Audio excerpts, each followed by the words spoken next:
What's up, everybody? Welcome back to the Chasing Cashflow podcast. You are listening to episode number 9. The first deal doesn't matter in what it does to you financially. It matters in that you have gone through the process. You've done your due diligence. Just the act of going from contract to close, you learn so much along that process. Welcome back to the Chasing Cashflow podcast. Thank you for tuning in. And if this is your first time listening to this podcast is all about interviewing successful real estate investors and entrepreneurs as they share how they started their business and scaled. Whether you have no properties or 100 properties, listeners can expect to learn actionable steps to grow and sustain their own real estate portfolio. So if you haven't already, make sure to check us out on Instagram at Chasing Cashflow Podcast and on YouTube, Chasing Cashflow Podcast. Today's guest offers so much valuable information. I highly suggest those who listen to it listen all the way through because honestly, he's just dropping golden nuggets here. This guest has been highly successful in the past 6 years. In 6 years, he was able to grow to $25 million in real estate owned. That is incredible. That is such a large amount in a short amount of time. And you know what the funny thing is? Up until recently, he hasn't used any bank financing. It all has been creative financing. So he's going to teach you a lot, whether you're just getting into real estate, whether you are looking to scale your business now, or you're looking to systemize your business. This is the podcast to listen to right now. This guest is absolutely amazing. We touch into how to find out-of-state markets if your market is obviously overinflated. We talk about long-distance investing. We talk about scaling partnerships. There's just so much information in this podcast. I'm super excited for you guys to listen to it. So with that all being said, let's go ahead and jump right in. What's up, everybody? Welcome back to the Chasing Cashflow podcast. I am super excited for this guest. I actually been following him for a long time on Instagram, social media, and he's just absolutely destroying it. It's Axel, and I'm sorry if I totally butcher this, Ragnarsson? Yeah, that's it. You got it. Perfect. All right, let's go. No, but how you doing today, Axel, man? Thanks for coming on. I'm doing good, Evan. I appreciate you having me on and looking forward to getting into the show here. Exactly, man. I just love real estate, and I can't wait to have this conversation with you because it's kind of my excuse to talk to you about real estate. So glad you could come on, man. No, but how about we get right into it? Why don't you just tell everybody kind of about yourself and how you got into real estate to begin with? Yeah, sure thing. So to go way back, I was born and raised in New Hampshire. I live in Boston right now, so I've been in New England forever. But parents were entrepreneurs. They ran a business where they sold wood grinders. Okay. So wow, had nothing to do with real estate by any means, but I was exposed to entrepreneurship, at a young age. So I always bought and sold things. I never really had a real job. It was always, electronics, golf clubs, whatever, just flipping stuff online. So that business grew to where I was buying and selling cars in high school and college, and got to the point where I was like, all right, well, I'm not going to do this forever. So what can I buy and sell that's more expensive, bigger money? And started doing some Google searches and stumbled upon flipping real estate. Through that, found Bigger Pockets, found all those online resources that I think a lot of people find when they get into the business. Started listening to a ton of podcasts, and I was trying to learn how to flip houses, but I eventually stumbled on rental real estate and multifamily real estate and this whole concept of passive income. And that seemed really intriguing to me. So I started learning a ton about that. Started looking for off-market deals, started going direct to seller, trying to find deals, and eventually did a deal in college. It was a 3-unit deal, and started organically growing the portfolio from there. So, did a lot of smaller multifamily deals, 3 to 10 units for the first few years with my own capital. And about 4 or 5 years in the business, and that's maybe about 1-2 years ago now, I wanted to start scaling and both working with investors and buying larger properties. So everything I was doing was in this market in New Hampshire called Manchester. And I was living in Boston at the time, and there just wasn't enough large properties in New Hampshire. Like physically, there just wasn't that much inventory. So if you wanted to go buy 20 plus unit properties, it'd take you forever to find a deal because there just wasn't that many. So I started looking out of state, picked a couple of out of state markets, Florida, Indianapolis was another one, and started networking in other markets to find deals. And late 2020, early 2021, so about a year ago when we're recording this, started getting some stuff under contract and actually started buying some deals. So we bought 44 units down in Lakeland, Florida, and we worked with some investors to buy those. Did some big deals in Texas where we partnered with other folks and raised some money to buy those. About a small multifamily, small now based on what we're looking, but a 23 unit out in Indianapolis. So started buying these deals in other markets, and we started working more and more and more with investors, folks that wanted to invest in real estate but didn't want to deal with all the headaches of owning it. So they invested passively alongside us in our deals. And that's really what our business has become today, is pursuing mid-sized to large-sized multifamily. And, some we buy ourselves. I buy myself, my own money.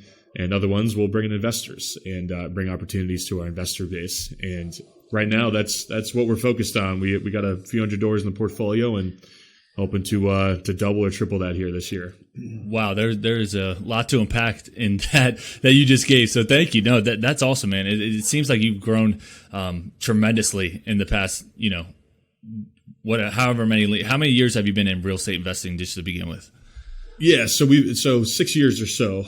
Wow. I think the anniversary of the first deal that I bought is coming up here in February of 2022, and that was 6 years ago. So, oh wow, it's been a while. Yeah, I've been in it for a bit. No, that's awesome. Wow. Okay, so let's kind of go back to the beginning part. It's kind of funny because I never hear from people that they learned about real estate investing from school or from friends or anything like that. So when you first start kind of diving into real estate, what did like your peers and like friends and maybe even your parents say about that when you started getting into it? Yeah, I mean, good question. My parents they didn't know anything about rental real estate. Yeah. Like they understood fundamentally that people owned real estate and rented it out, but they had no experience with that. But they were very much supportive of the idea of doing something different, controlling your future. So I was blessed in that I had that around me when I was getting into the business. But at the same time, I was also I felt like I was just wired a little bit differently personally, where I just, I took a job after I graduated college, which is why I moved to Boston as a quick tangent. But I was there for 3 days and I was just like, why am I working for, I could just work 9 hours a day for myself and make more money. And I just left the job after a few days, right? And I kind of always had that spinning around in the back of my head.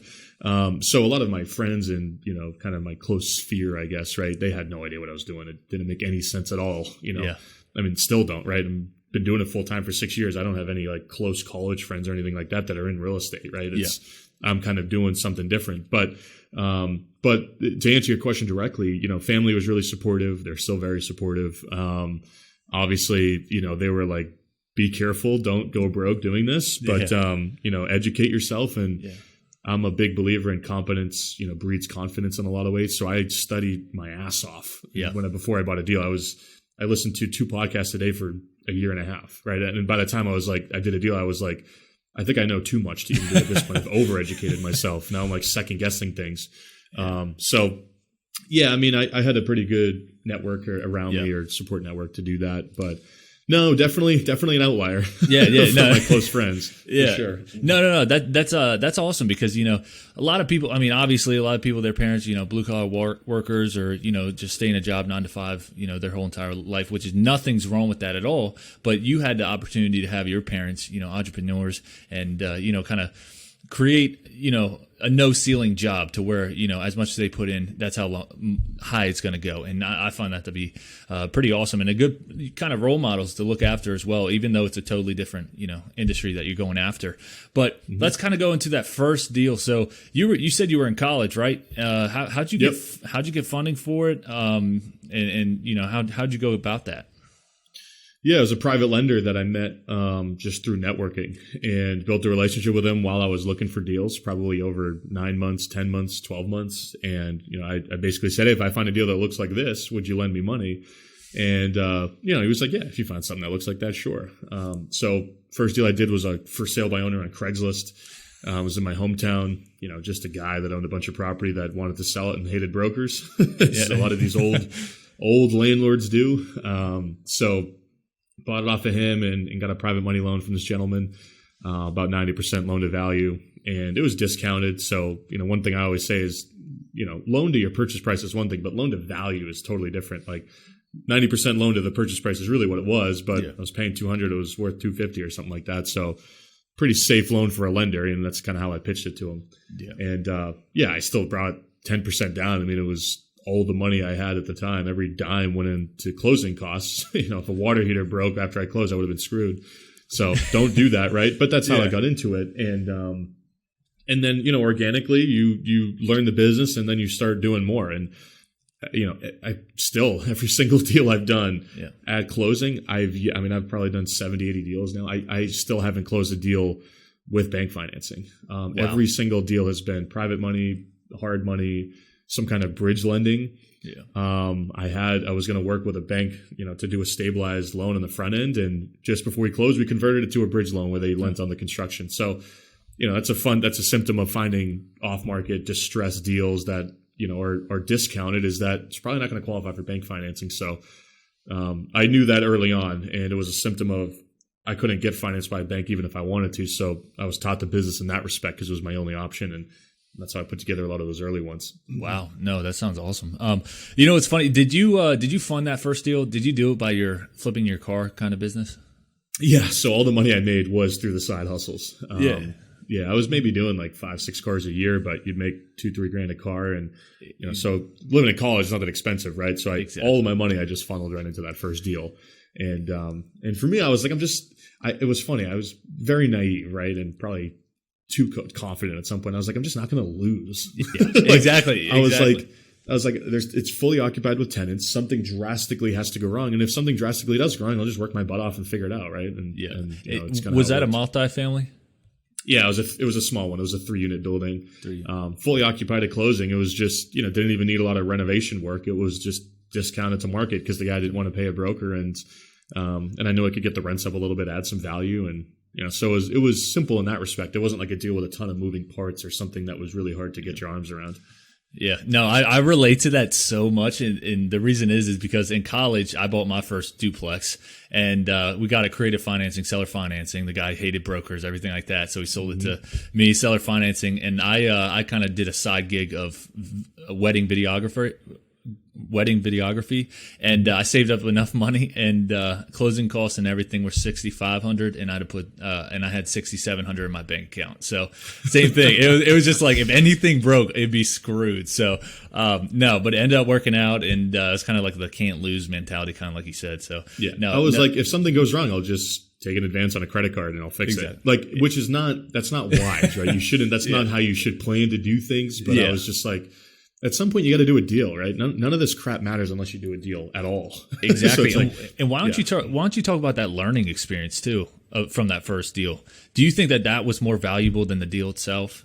Yeah, way more. I mean, I didn't make much money on it. There was a whole slew of reasons why that didn't go as planned. It's not like I lost money, but I didn't make as much as I thought. Yeah. But the first deal doesn't matter in what it does to you financially. It matters in that you have gone through the process. You've done your due diligence. You just the act of going from contract to close, you learn so much along that process. And then actually getting into a deal and working with a contractor or working with a property management company, or if you're managing it yourself, managing your tenants, and then going on and refinancing and selling, all that stuff is invaluable, because that's what is the mental block for everyone before they do that deal is, well, what happens when they take my offer? Or what happens when, I got to get my flooring replaced? Like all of that stuff is what holds people up. So yeah, without a doubt, the first deal isn't about the money. If you're going to do, don't do a bad deal, but don't wait around for a home run deal. The deal I did was a single, right? Yep. It wasn't anything great, but I got in and it set the stage to do plenty more, right? And if I hadn't done the first one, I would have been still sitting around trying to do something, right? Exactly. 100% agree. So why don't you take us just like an overview? What do you have right now currently in your portfolio, and what do you have partners, anything like that? What's kind of like the overview? Yeah, so personally myself, I own 80, 90 doors or so. We're always selling some, picking up some, so it fluctuates. Yeah. I own a couple hundred with partners. Those are deals that we've syndicated and raised money on. So I own a portion of the general partnership, and we have a lot of limited partners in those deals that we brought into the deal. So, those ones, it's technically we own the units, right? We control those units, but it's not like I own 100% of them. I've always, for me, I always look at the syndication deals as an opportunity to one, we can do bigger deals. We can get involved in those bigger deals, but the money I make on those, I ultimately want to buy deals that I own personally. For me, I think the ultimate goal of being a real estate investor is having a portfolio of properties that you own without partners, without investors, that you make decisions on, where you don't have to talk to anybody else about what you're doing. Yeah. And because that's truly what's going to give you both passive income and really grow your balance sheet. So a lot of the stuff that we do with partners is great, and that, we're making money doing that. And I also get fulfillment out of the mission of helping people that aren't in real estate invest in real estate, because I hate the stock market. I hate 401ks. I hate the retirement industry, right? I want people to invest in real estate that don't have exposure to it. And I get fulfillment out of bringing people into our deals and making them money and showing them, an alternative path. So if there's a mission component to that, that's great. Obviously, we make money doing that. It allows us to get into bigger deals. And, but when those deals sell and I cash in on our equity there, when we refinance and we get some money out, I always look for these deals that I can be the sole owner of, right? So the short answer to your question, because I'm rambling here a little bit, is 80, 90 doors solo, and then we got a couple hundred with our partners. Yeah, no, my next question actually was going to be, why? It's interesting that you say that, because you're saying that you want to own, all the doors yourself, but you are doing this, if you will, fund partnerships, and but you just answered it right there, so that's perfect. I kind of want to touch on, and I actually have this written down because I wanted to ask you this. You said you hate the 401k, Roth IRA, all that stuff. What do you only invest in real estate? Do you have any other investments? I got a little bit in Bitcoin, which I'm getting punched in the mouth on here the last few days. Recording this late January 2022. Yeah, and Bitcoin's fallen off a cliff. But no, I have no money on the stock market. Yeah, which is probably not wise. I'm not going to give that advice to people. I think people should diversify, get some money in there, right? But for me, I'm like I don't look at what I do as real estate investing. I look at it as I'm running a business, and like we have employees, right? We have employees. We have other business integrations, right? We own a property management company in Manchester that manages our deals and manages other deals. And I look at those opportunities as the best investments I can make. When I sell a property, it's not like I take the proceeds from that and think about what other properties can I put it in? I think about maybe I can put some in a property management owner, and I know that any money that I put in the stock market could be better utilized in the business. So I just have a very hard time pulling money out of what I can double in a year and putting it into something that earns 10% a year. Yeah. So that's definitely how I view it. I just have Bitcoin because it's fun to get invested in that. You know what I mean? It's nothing. It's not a lot. So exactly. And I mean, recently it's been exploding. So it's definitely something, dip your toes in. But no, I was just definitely interested in that because, I myself am kind of like you, where I just want to go full-fledged real estate, and then maybe assess maybe later at like 35, whatever, in 10 years. So yeah, but no, I want to ask you, so when did you start? So you started, right out of college, you got your property, you started buying more properties. Obviously, you exploded really quick after 6 years. But when did you start turning your portfolio from just a portfolio to a business? That's a great question. And I think it's funny because I talk about this a lot, like when I'm, whether it's on my podcast or I'm talking to guests, I think so many people look at what they're doing as investing, which it is. You're investing in an asset class, but real estate investing is a business. You have to look at it as a business. So for me, right when I got to around 8, 9, 10 doors, few deals in, it was early. I quickly realized, all right, I'm done self-managing. I hate that. So hired a property management company, and I very quickly realized that's not a good use of my time. Going and meeting the carpet guy at 8:30 on a Tuesday night is the worst use of my time there possibly could be. And I went all in on finding deals off market and going direct to seller and establishing the relationships, networking, all of that stuff. And I very quickly brought in, part-time people to help me with that. Like I had a young guy working with me from a local college in New Hampshire, 8 units into building my portfolio. I was early, right? And I had them helping me find deals and doing a lot of the paperwork. So I was relentlessly committed to spending time on the income producing tasks in my business. And I didn't do as good of a job as I could have at the time. I still don't do a very good job. Every business owner struggles with that. But I was very early I need people to help me with this because I can just do more deals if somebody's emailing all the sellers on my behalf versus me, right? Or I can do more deals if somebody else is doing all of the property management. I can do more deals if I work with a mortgage broker and that broker is going out there and talking to 30 banks versus me talking to 30 banks. So I did all of, I recognized that pretty early. And, to answer the question, it was maybe like 8, it was 3, 4, 5 deals in, but I think that's what allowed me to do more deals quickly, because my first year I did 2, the next year was 4, the next year was 8. 4 years in, I bought like 60 doors, and those were all my doors, right? Those weren't no partners in those. Mm-hmm. And so I think that is a mindset shift I had really, really early. Was you need infrastructure to turn this into a business, and my goal was never to just replace my income and chill. I didn't want to just hit my salary or whatever I defined that as, because I was I never had really a salary, but maybe it was $50,000 a year in passive income, and then go camping, right? I wanted to build a big business. I wanted a team of, still do, our vision is we want to, I want to work with 1,000 passive investors. I want to buy 10,000 units. I want to have a team of 20 full-time employees that all make 6 figures, that all invest in our deals, right? So that was always my goal, was to build a real estate business, a company, versus, let me get to 50 units, pay my income and then chill, right? That never really interested me. I always thought, hey, it's a great place to go to. And that was always my goal initially, was let me just get to that number. Yeah. But I knew when I got there that there was going to be another one, and then another one, and another one, right? So, and I think that oftentimes investors get complacent because they hit that number and then they take their foot off the gas. When, again, you're not investing, you're running a business. And if you take your foot off the gas, you're going to begin to die. So people are going to start to, you're not going to be as sharp in the marketplace. You're not going to be as in tune to the market rents. You're not going to be as in tune to the players, the people who are buying and selling. You're not going to know the right lenders if you stop trying to grow. So for me, I wanted to keep my foot on the gas, so to speak. I think that was something I recognized early. Yeah, that's awesome. And so did you kind of invest in your local market to start off with, get your feet wet? And then when you started to, officially invest out of state, how did you pick those markets? Yeah, that's a good question. So everything was local in New Hampshire, in various cities in New Hampshire. I was living in Boston, where I was investing was about an hour away everywhere. So drivable, I call that local. Really for the first 4.5, 5 years. And then I was like, all right, I got to start looking out of state to do these bigger deals that I wanted to do. And yeah, the market selection was the hardest part for sure, because everyone that's listening to podcasts hears about, the Southwest, you got great markets. Southeast, you got good markets.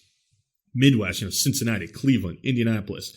Oh, you can get Cashflow in Kentucky. You can find deals in, Oklahoma City, but you want to be in Florida because that's where all the people are moving. So there's so much friggin' noise that makes that part of it really, really hard, that I kind of looked at it from a different perspective. I basically said, really, where can I compete? One, that was the first thing. And no one talks about this.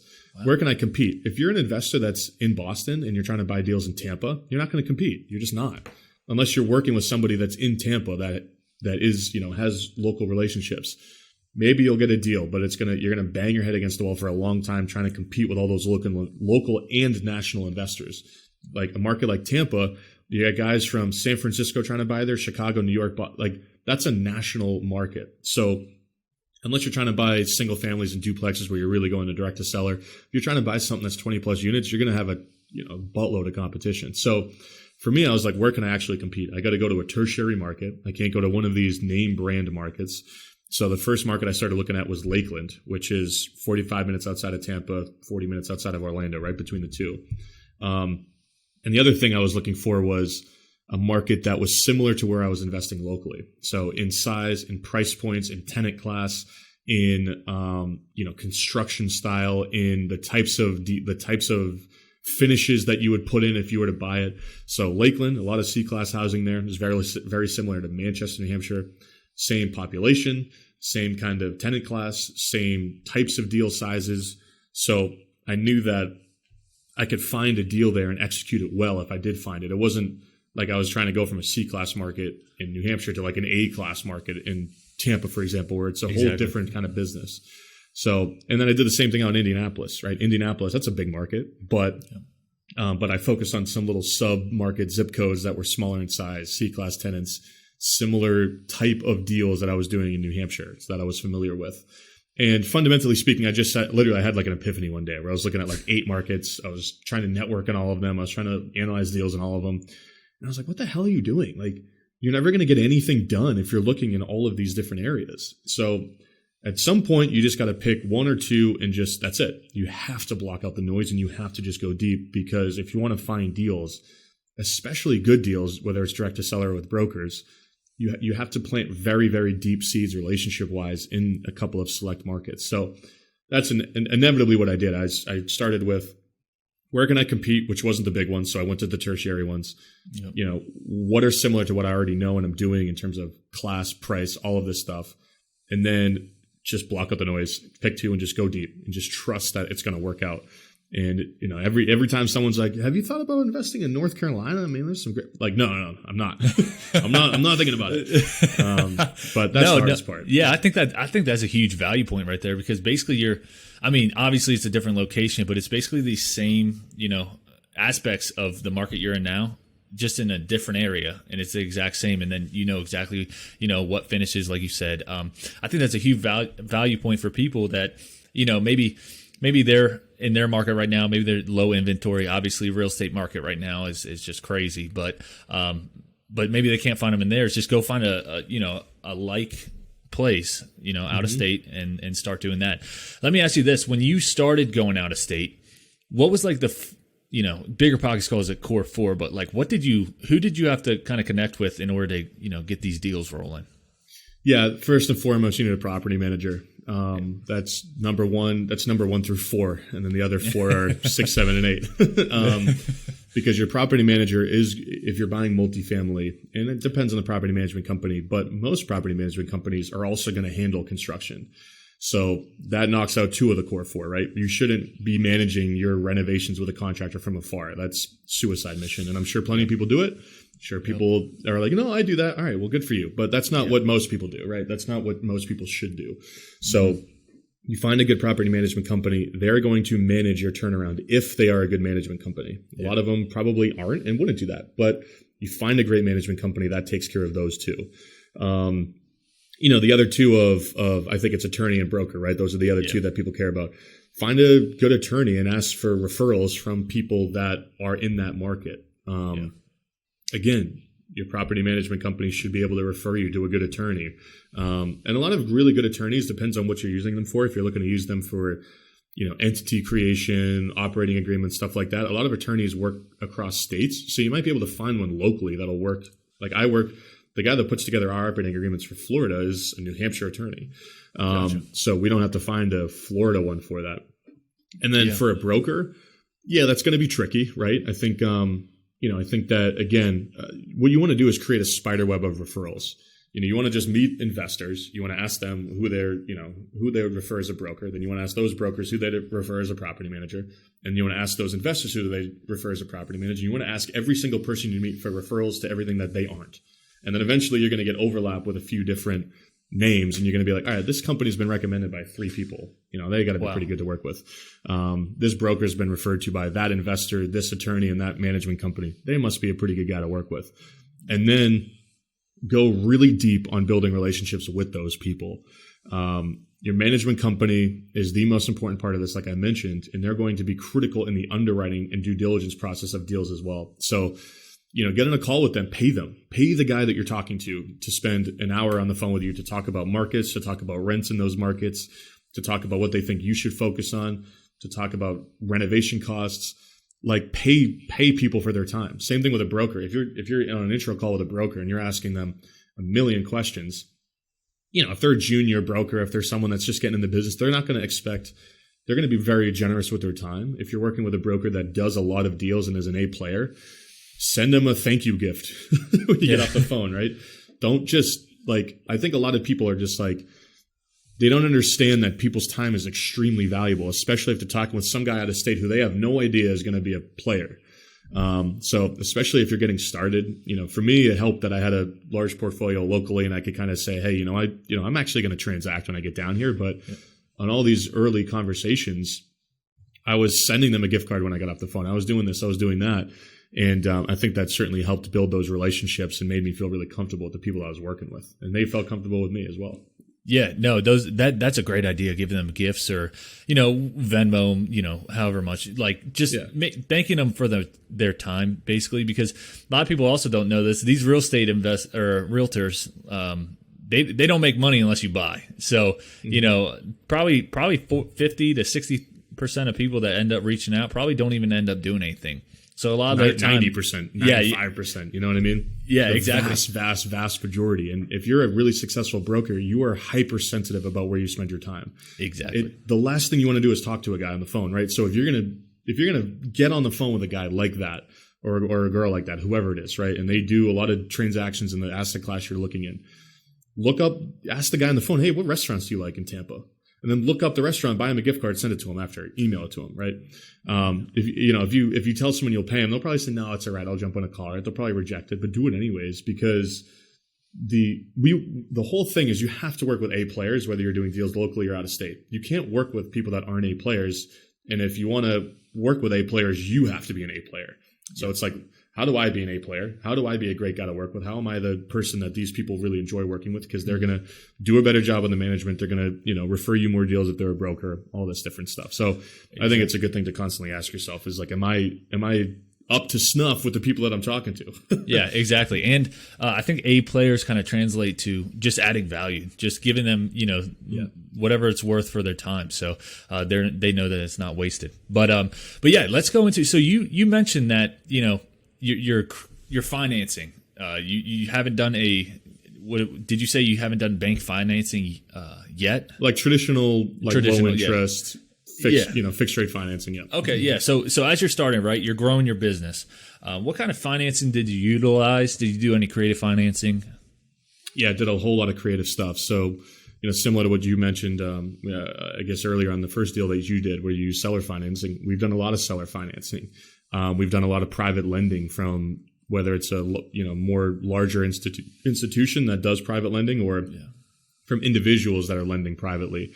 We've done a lot of bridge debt where they loan on the purchase price and the renovations. All of these financing, 1 to 3 year terms where the ultimate goal is to add the value, then refinance or sell. And it's just a function of the type of deals we look at. We don't really have the option to go with like a Fannie Mae or Freddie Mac government financing program or even a lot of local banks and credit unions unless it's a more specialized program because occupancy is low, property needs work, seller's got some weird hang up where he doesn't want to let an appraiser in or something. We have to close in a shorter time frame. So because of all those different things, we have to go with alternative options. But yeah, we've used them all. I mean, happy to dive into specifics on those, but we've used most of the tricks in the book, I would say. Yeah. Yeah. I want to ask this real quick. What have you found that, personal relationships helped you in doing these creative financing? And then also, do you find them that the creative financing works better on, 2 to 4 units or 5+? Well, I mean, it works on everything, right? I think it just depends on, it all depends on the deal and you as the borrower. If you're somebody that's got a lot of experience, you can probably negotiate slightly lower rates, maybe a larger loan amount with like, the local doctor that does some private money lending on the side. Yeah.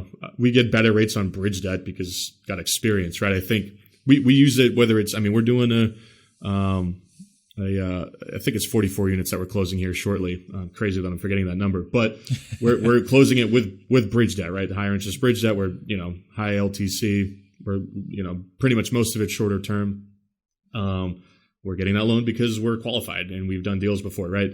So we also closed a 40-unit portfolio up in New Hampshire, but we used hard money, like for the whole thing, because the deal had enough meat on the bone to where we could pay that. 90% of our cost we financed, which is a huge number. So yeah, you can use it on any size, and you can get it's easier on smaller deals because you can go to people for the debt, right, rather than companies or funds. If you're doing like a duplex for a couple $100,000, you can find someone to loan you 180 probably. If you pound the pavement enough and network enough. But yeah, we use it across the board. Long story short. Yeah, no, that's awesome. Why don't we jump into one? What's do you have a deal maybe that we can kind of go into? Yeah, so I think the one that we were kicking around pre-recording here was this 27-unit portfolio deal that I did up in New Hampshire. And this is one that I bought late 2019. It was mid-2020 actually we bought that, and I ended up refinancing it early 2021. Okay. But the backstory on it is connected with the seller through an email campaign. So found, skip traced the list, got all the names of the owners, got the names of the owners of the LLCs, grabbed their emails, sent the emails out asking if they wanted to sell. Long story short. So connected with an owner, older gentleman, late 70s. He owned 27 units, 4 separate buildings in Manchester, and which is, Manchester, New Hampshire, one of our core markets, and stayed in touch with them for like 9 months. Never, didn't want to sell. We got really close to a deal where it would have been a comically discounted deal. And at the end, he was like, all right, let me just get my appraiser in here to give me some numbers. And I was like, bummer, Yeah. You hear appraiser when you're trying to go direct to seller, and it typically kills a deal unless you're willing to pay market, but typically kills a deal. Yep. So appraiser comes in. I gotta love this about local appraisers in some of these small markets, right? Especially with how much the market's grown the last couple of years. Their mind is still in 2016, 17, 19. So he comes in and he appraises the whole thing at 20% below what I knew the current market value to be. So he says, this is what I want to sell it for. I want the appraised value. I said, sounds good. Let's sign a contract. And so that doesn't mean it's a deal killer. If, it was like a family friend who was an appraiser that wasn't in tune with the market, which some appraisers aren't in tune with the market. Yep. So it was a normal value add play. The buildings were in good shape. We were just going to, get some of the tenants out, keep some of the tenants, just get the rent up, increase the NOI. What was interesting about this deal, and I'll talk about how we financially structured it in a bit, was one of the main reasons the seller was really looking to sell was he had a terrible relationship with his management company, which wasn't even a company. It was just a guy, right? A guy with a snowplow. And the guy was stealing from him. He didn't do a good job collecting the rents. He under rented the units. A lot of these tenants were paying $700-800 a month for $1,300 to $1,400 a month apartments, like very much below market. Wow. And while we were under contract, he basically had a complete freak out. He was a very quirky, interesting old guy, as a lot of these older sellers are. And he wanted to cancel the deal because he was like, screw it. I'm going to hold them. I want, whatever. I can't even stand this for just a second. I got to fire this management company and I'm just going to, let's cancel the deal. I got to get a new management company to manage this while we're under contract. And I was kind of confused as to what his objection was or what his issue was. But basically, he didn't even want his management company to manage it while he was under contract. And he wanted to push the closings out into the next year for tax purposes. So he had like 3 months of time between the two. And that was like a big thing. He had to close the next year. He just didn't want to close that same year. So we were at the point where we were like, he's not going to, like, he was calling his attorney and it was becoming a bit of a mess. Yeah. So I said to him, hey, tell you what, we'll manage these properties for you at cost for the next 3 months. And to get him out of his property manager relationship, because I was very worried that he was going to cancel the deal and all. He said, I just got to find another management company. We'll sign a deal. I was afraid that there was an alternative where he was going to go sell him to somebody else for more than what we had him under contract for. So long story short, that's how we got that deal done with him, is we managed his properties for him before we bought them at cost, at our management cost. And, it added a little bit of expense to our end, but we still closed the deals and they're, grand slam deal. Wow. And we've actually done that on other deals in the past with like mom and pop owners who are like, I don't want to manage this. And if sometimes we'll say, hey, we'll manage it, while we're under contract for you. You don't have to talk with the tenants. We'll get their information, all this stuff. And sometimes it's a nice value add. But long story short, because I don't even want to talk about the financing of it, it was 4 different buildings. I had a private lender lend on 2 out of the 4 buildings. Gave right around 80% loan to cost, loan to the purchase price. On the other 2, I had bridge debt, so they were basically lending on both the purchase and the renovations, because those are the 2 that needed a little bit more work.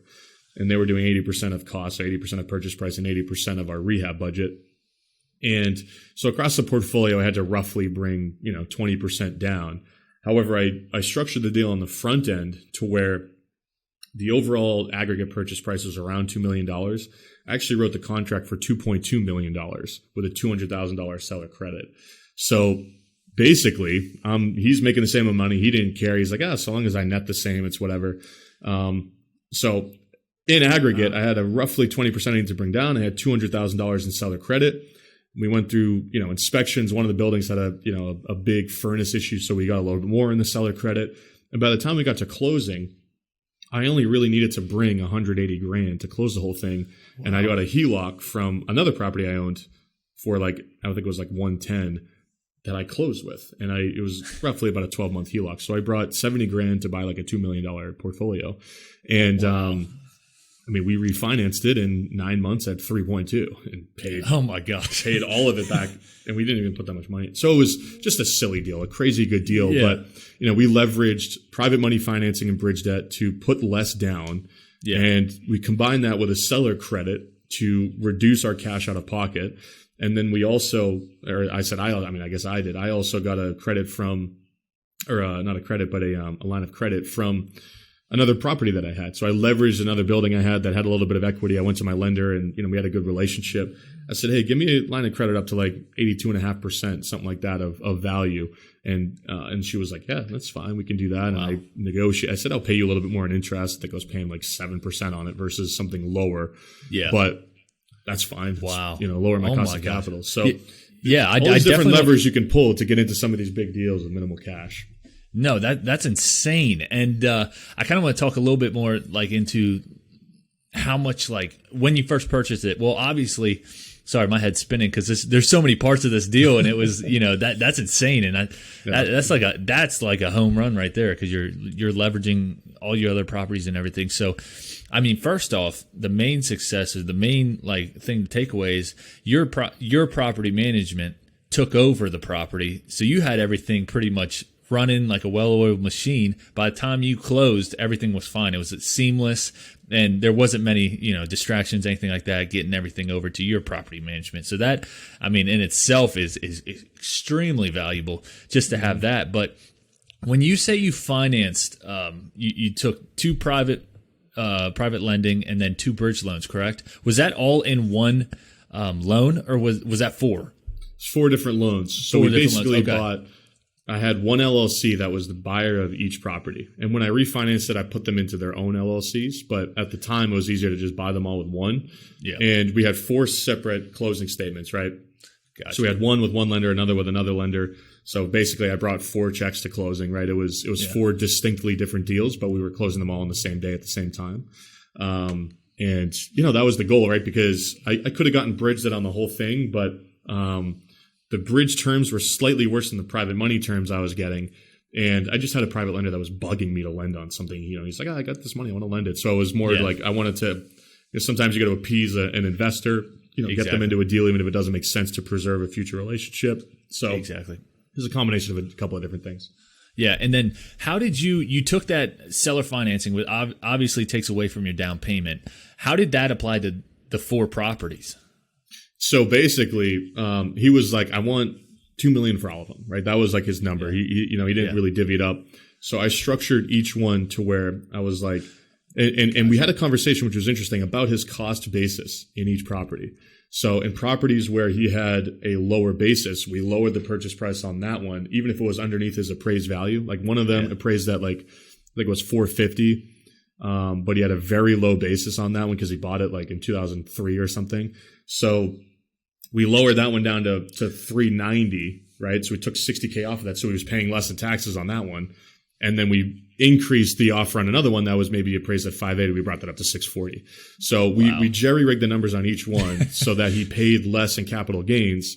And it's funny is at the end of the day, I think it all kind of evens out. But at the time, he was like, I'm going to get slammed in taxes on this one and blah, blah, blah.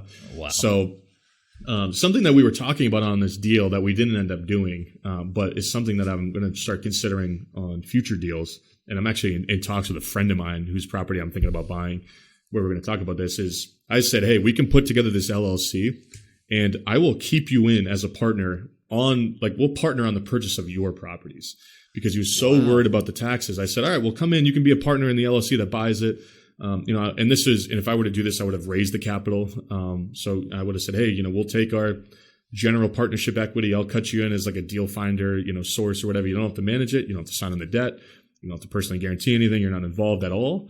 But when we close, I'm going to do a big cost segregation or bonus depreciation, big tax deduction strategy.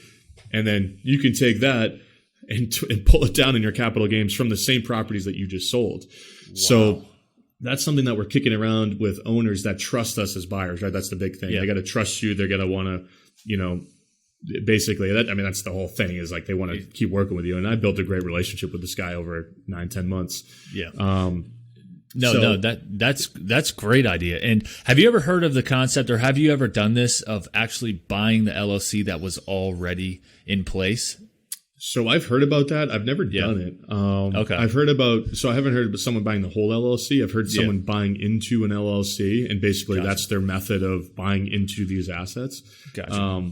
That's also an interesting strategy, very similar to what we're talking about, where it's like, you're kind of, it's a corporate sale versus you're selling real estate, and, might be taxed a little bit differently. I think there's a lot to consider in something like that. But yeah, certainly an interesting strategy. I just personally haven't utilized it. Gotcha. Yeah, no. I think the seller credit, I think that's a huge, it's a huge value point for those that are getting into real estate that may not have all the money for the down payment. And episode 4, Patrick McGrath, he actually told me about it. That's where I learned it. And we're under contract on duplex, and we're doing that. They're holding $60,000, and we only have to put down like $5,000. So it's awesome. Yeah, and it's going to cash flow like $850 a month. So it's the power of creative financing is insane. And like you said, personal relationships helps a ton. So when you got into this property, so you purchased this property, right? What did you do to the property to raise the value? Yeah, absolutely. And I'm going to answer that. I do just want to throw an asterisk onto the seller credit thing real quick. Please do. Because if you're gonna go out and do like an FHA, if you get an FHA loan or some kind of, VA loan 0% down, but some kind of loan from a government-backed agency, or even from a local bank or credit union, they're probably going to have limits on the seller credit that you can take, because they still want you bringing cash to the deal. Seller credits work really well when you're working with private lending, hard money lending, and certain bridge lenders. Commercial, but you should have that conversation with your lender to make sure that they're okay with it, because the last thing you want is to get to closing and the lender's looking at the closing statement going, "You're only bringing $40,000 to this? I thought you were bringing 100 or whatever," right? Exactly. And cancel the deal, and then you're screwed. So anyways, I throw that out there. Make sure that you and the lender are on the same page. Exactly.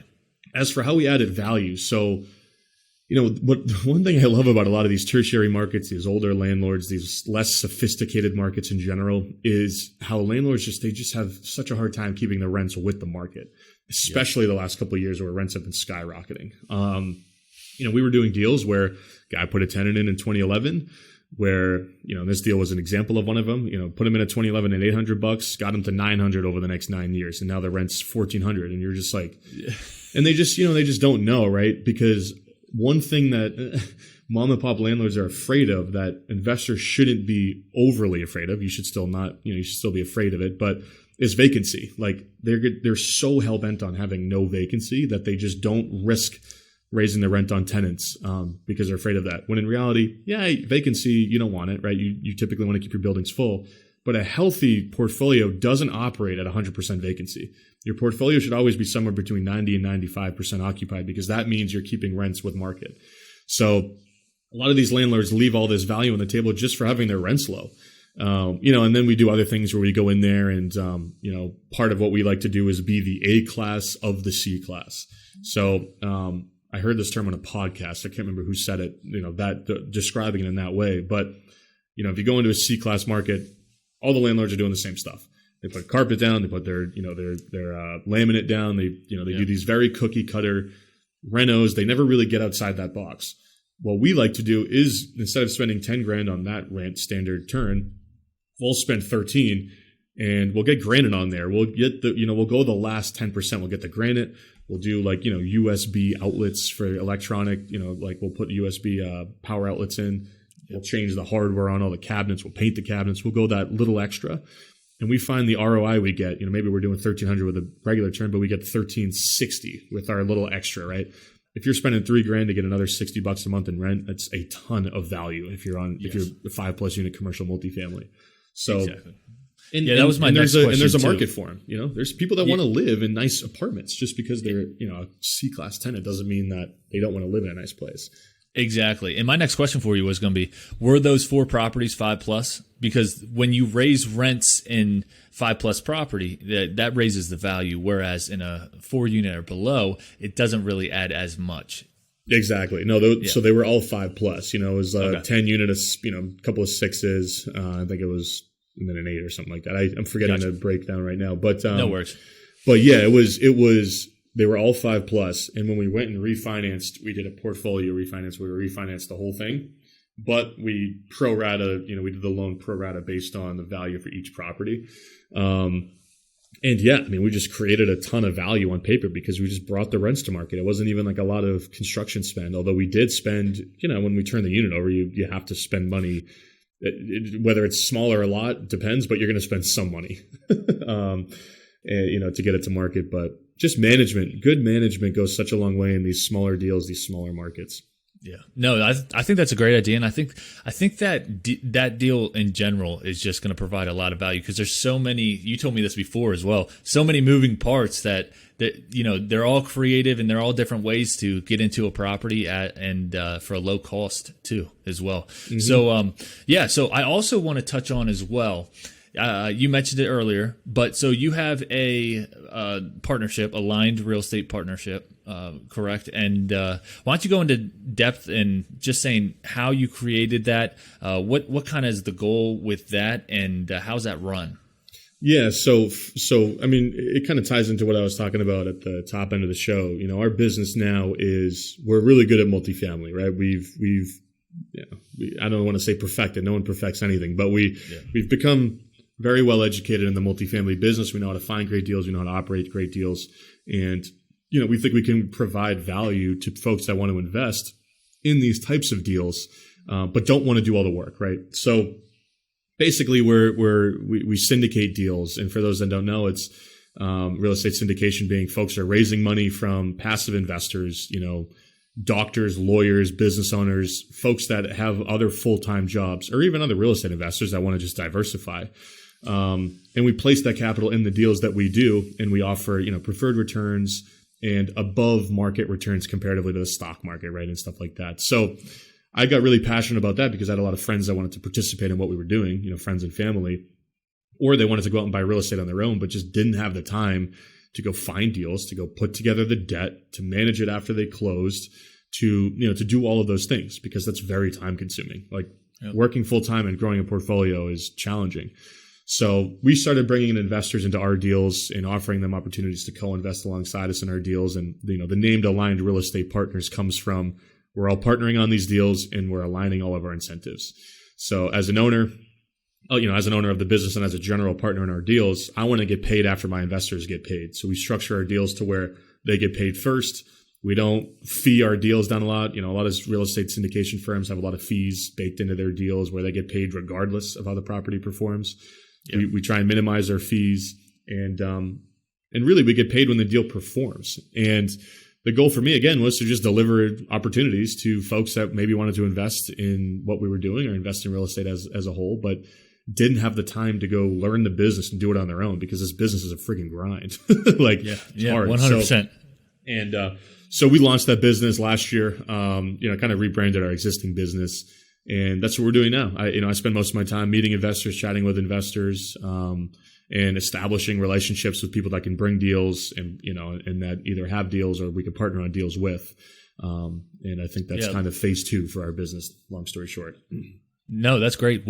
Let's say a listener, listening to this right now is interested maybe in finding out more information. Where can they go to find out more information about that? Sure. So alignedrep.com is our website. On our homepage, you can download one of our ebooks. It's 8 reasons why busy professionals should consider passively investing in real estate. So it dives into all the benefits of passively investing in real estate, whether or not you're an active investor in real estate right now, or you're someone that thinks this might be for you. We also have a lot of educational resources. I mean, shoot me an email. I can get you some podcasts I've done on this topic. I can get you some, company overviews, sample deals we've done. I have like sample returns and all that fun stuff. But a good place to start if you just want to fundamentally learn more about it is to go to the homepage at alignedrep.com and download that ebook. Yeah, and go ahead and plug your podcast as well, just so they can go there and find more information as well. Sure. So my podcast is the Multifamily Wealth Podcast. If you search that on iTunes or Spotify, I would imagine it would come up. No, I'd hope so. It is. And I've started listening to them because ever since you were to come on the podcast, I got hyped. So I just want to, start listening to everything. And dude, there's so much that I've learned on that podcast as well. And you provide so much value. So that's awesome. Go ahead and check that out. I'll make sure to put that in the show notes as well. So if you guys are interested, you can just click the link. But Axel, Axel, you've provided so much value so far to me personally. I know the listeners are going to get a lot out of this too. So thank you. We're going to work on getting you out. First off, kind of want to know your why as far as real estate. Yeah, that's a good question, and it's funny because I think we think about this a lot as business owners, right? I keep calling us business owners rather than investors, but I think mine, because I don't have kids, I don't have a family yet, so I don't have like that burning one. And I've been in real estate for a while and never really had a job, so I didn't really have that one either. But for me, it's all about fulfilling my potential. I think that's really what it is, where ties into the whole thing where I don't want to be complacent. I want to keep growing.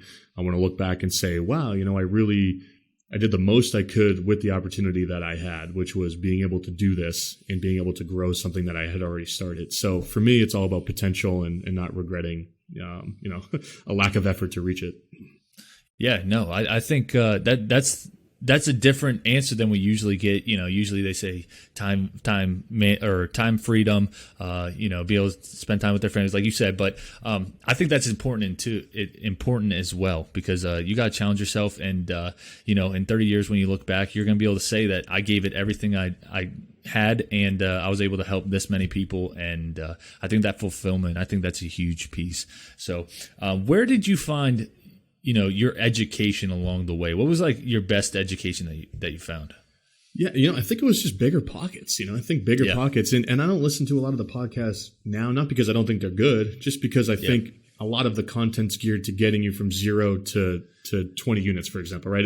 A lot of it's centered around getting you off the ground, which is great. And that's what got me off the ground, was listening to that content. And now I listen to some other stuff. But early on, that was pretty much everything.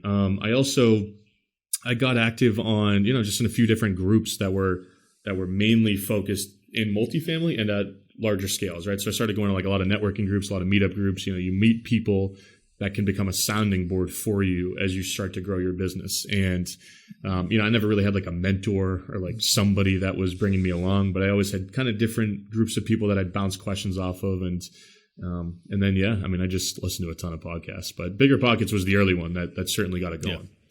Yeah, I think that's a lot of people's that or Rich Dad Poor Dad, either one. I read that too. That also helped, right? That gets you that opens your eyes, but it doesn't tell you how to do it. And then Bigger Pockets tells you how to do it, which is great. Exactly. Yep, Rich Dad Poor Dad just makes you want to run through a brick wall, and then Bigger Pockets teaches you the rest. Yeah, exactly. Yeah, and then if any of these listeners can provide value for you, whether it's in a market that you're looking to newly invest in or whatever it is, what could they bring value to you? Yeah, that's a good question. I think deals, right? I think a lot of people are trying to figure out how to bring value to someone above them, and the answer is deals. Learn, right. One of the most valuable skills you can learn when you get in this business is how to get in front of sellers and how to take down deals. If you can do that, you're going to partner with guys miles ahead of you, because there's always a place for someone that's bringing a deal. So if you're doing deals our target markets right now are Central Florida, the West Coast of Florida, Indianapolis, and New Hampshire, but if you have something that's 20 plus units, you're starting to get a little bit of scale, and you're in any market throughout the Southeast, I'll definitely take a look at it and have a conversation with you about it. Partner with you on it. I mean, that's how we scaled in 2021, was people bringing us deals. We partnered with them on them. They have equity, didn't necessarily need to bring money. And, now they have equity in a bigger deal. I think that's a great way to get ahead if you're starting out. And for me, that's what I'm looking to, or those are the people I'm looking to connect with, I should say. Perfect. Well, I'm going to link everything. I'm going to link your Instagram, your website, everything in the show notes. So if anyone's interested, go ahead and follow him. Check out his information. Multifamily Wealth on Instagram, correct? Yes, that's right.